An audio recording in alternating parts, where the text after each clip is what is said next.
Welcome back. Recent years have seen a rise in extremist groups in Africa. Apart from Boko Haram in Nigeria, there's Al-Shabaab in Somalia and an Al-Qaeda offshoot organization known as Al-Qaeda in the Islamic Maghreb. What has made Africa a hotbed for Islamic extremism, and are these groups working together for a common goal? To answer those questions and many more, I'm joined by Zainab Chaudry, the chair of the Maryland Outreach Office for the Council on American-Islamic Relations. Zainab, thanks for joining us.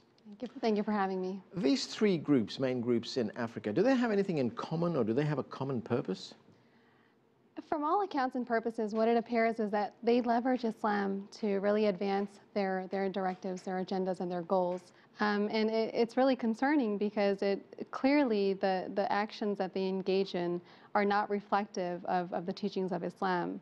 Just for example, the group Boko Haram, who recently has been in the news a lot for the kidnappings of the Nigerian schoolgirls, this group, the leader of this group claims that he follows the teachings of Islam and he's commanded by God to kidnap these girls and sell them for marriage, when in actuality, if he were to open the Quran and actually read verses from the Quran, it clearly states that this kind of activity is clearly forbidden. Women have the right to choose who they marry. They have the right to say yes or no. And education also is very, very much encouraged in Islam. And so for these kind of groups to discourage these kind of activities is really concerning. Right, as you say, the religion has been hijacked, Islam has been hijacked by these groups, and they are resorting to violence to move ahead with whatever purpose they have. I mean, but one thing that is common, it seems, to all three groups is that there are certain conditions in the countries where they operate that have created a very fertile breeding ground for their creation. Absolutely, and that's a great point that you raised, because unfortunately there are conditions locally within each individual country that help cultivate this atmosphere in which these groups are able to recruit people to come join their ranks.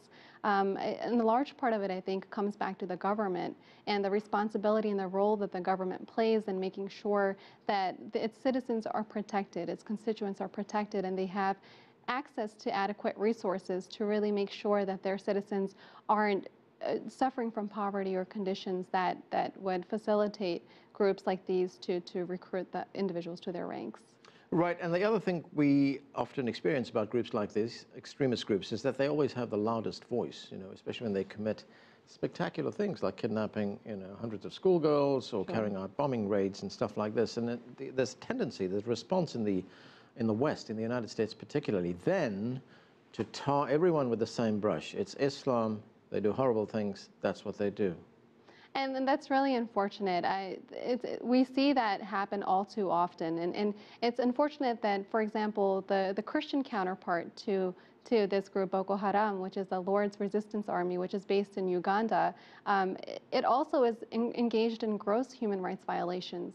And yet we don't see the international community, the global community, create an uproar about their teachings of Christianity. And yet when groups like Boko Haram and Al-Shabaab, they engage in these kind of activities, the American Muslim community specifically, but globally, the Muslim community finds itself on the defensive, trying to really correct the narrative and show Islam in a positive light and show that Islam does not condone these kind of teachings. Really what we should be focusing on is how we can protect these citizens, how we can make sure that these kind of groups don't have access to the kind of resources that it would need to recruit and wage terror and engage in these kind of human rights violations, not questioning whether Islam actually condones these actions. Right. To what extent can we blame growth of groups like Boko Haram, like Al-Shabaab, to what has been growing Islamophobia in the West, especially in the United States? It's almost acted like a recruitment tool for these groups. Absolutely. We can't discount that factor. I mean, especially considering the fact that our country does have foreign policies, controversial foreign policies that affect Muslims globally. And the fact that these kind of groups, they leverage these policies to really hijack the narrative and advance their own goals and their own missions, just to broaden their own political agendas. It's really concerning, and it's something that is worth revisiting here locally at home to see what kind of changes we can make to these policies that can effect a positive change and discourage individuals from joining the ranks of these kind of terrorist organizations. Do you think we should see more condemnation of the actions that Boko Haram take or Al-Shabaab take? from Muslim countries, particularly Saudi Arabia. I mean, in this instance, the kidnapping of the schoolgirls, a Saudi Arabian Muslim religious leader described Boko Haram as misguided, and I'm quoting here, set up to smear the image of Islam. Should we be hearing more of this from Muslim countries? I think that it's not a case of whether Muslims globally condemn these kind of attacks. I think it's more of whether they're given the microphone, whether their voices are elevated.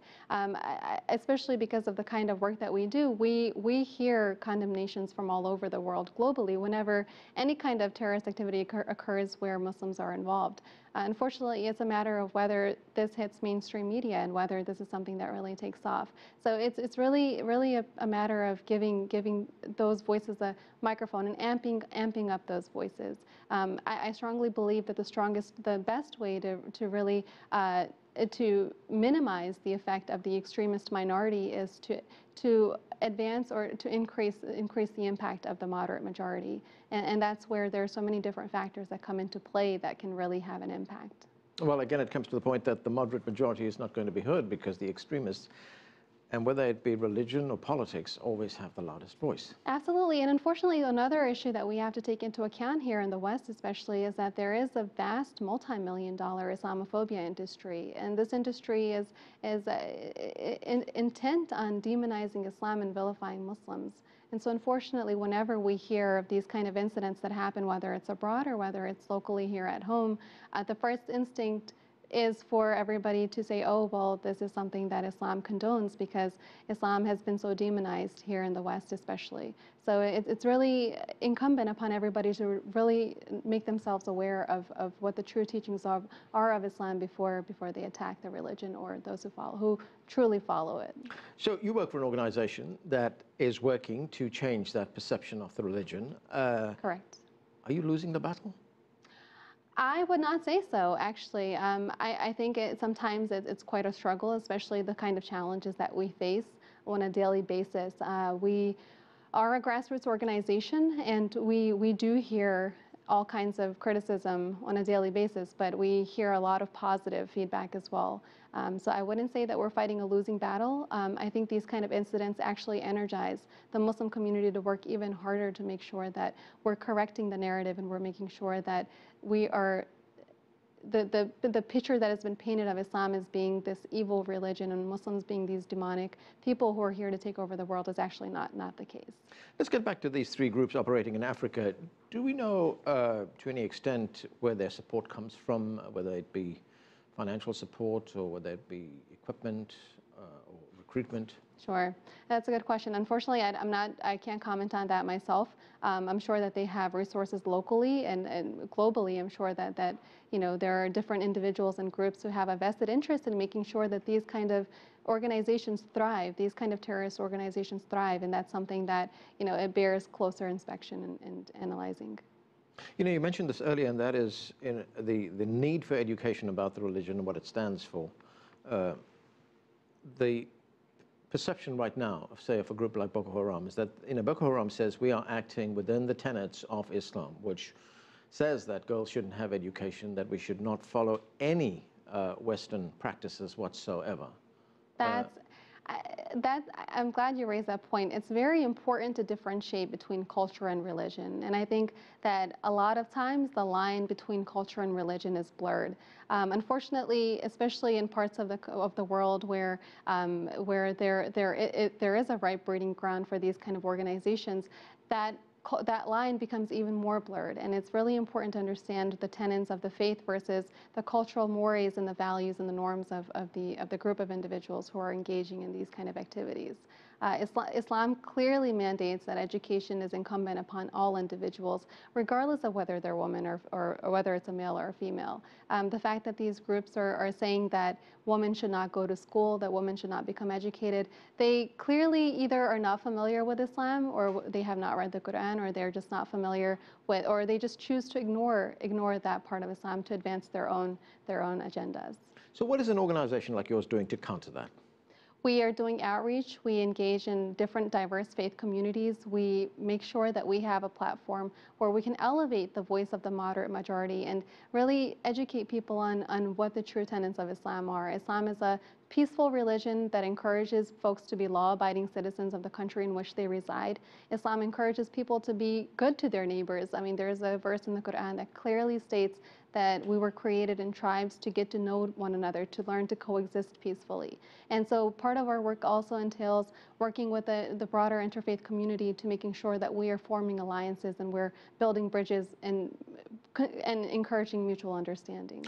What do you make of the First Lady's personal involvement in this particular case, the kidnapping of the schoolgirls? I mean, that hashtag, you know, bring our girls back, there's a photograph of her that's been widely circulated of her holding up this signboard, this notice that's saying, you know, with the hashtag on it.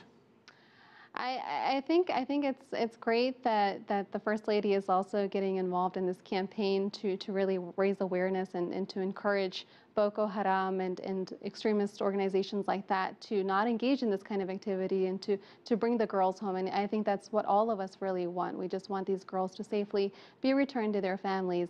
It's good to see that there is involvement on the national level, that politicians are also, and their spouses are also getting involved. All right, would you like to see more of that, perhaps in other forums, under other circumstances?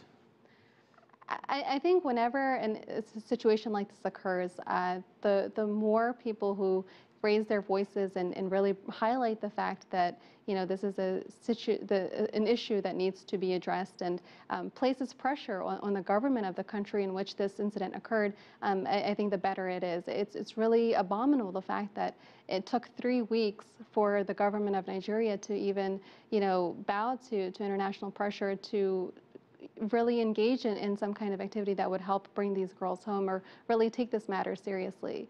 A government has to be able to protect its people in order for people to feel like that they're safe and they're well respected in their environment. So hopefully it'll help towards that. Okay, Zainab Chaudry, we've got to leave it there. Thanks for joining us. Thank you for having me.